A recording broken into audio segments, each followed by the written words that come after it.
ಈಗ ಎಲ್ಲ ಕಂಪ್ನಿಲೂ minimum degree ಅಂತ ಕೇಳ್ತಾರೆ.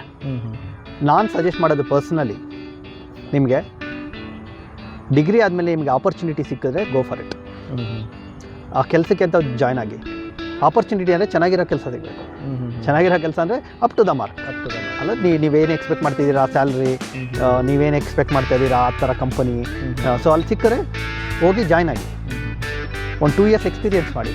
ಆಮೇಲೆ ನೀವು M.Com ಮಾಡಬೇಕಾ, ಅಲ್ಲ MBA ಮಾಡಬೇಕಾ, ಎಲ್ಲ M.Pharm ಮಾಡಬೇಕಾ, ಯಾವುದಾದ್ರು ಮಾಸ್ಟರ್ಸ್ ಇದೆ, ಆಮೇಲೆ ನೀವು ಮಾಡಿ. ಏನಕ್ಕೆ ನಾನು ಅದು ಸಜೆಸ್ಟ್ ಮಾಡ್ತೀನಿ ಅಂದರೆ, ಈಗ MBA ಮಾಡ್ತೀನಿ. MBAಲಿ ಸಣ್ಣ ಎಕ್ಸಾಂಪಲ್ ತಗೋತೀನಿ, ನಿಮ್ಗೆ ಅರ್ಥ ಆಗದೆ ಪರವಾಗಿಲ್ಲ, ನಿಮ್ಮ ಮುಂದೆ ಅರ್ಥ ಆಗುತ್ತೆ. ಒಂದು ಎಕ್ಸಾಂಪಲ್ ತಗೊಂಡ್ರೆ, ನೀವು ಈಗ ಹ್ಯೂಮನ್ ರಿಸೋರ್ಸ್ ಮ್ಯಾನೇಜ್ಮೆಂಟ್ ಅಂತ ಬರುತ್ತೆ. ಎಂಪ್ಲಾಯೀಸ್ನ ಹೆಂಗೆ ಮ್ಯಾನೇಜ್ ಮಾಡೋದು ಅಂತ.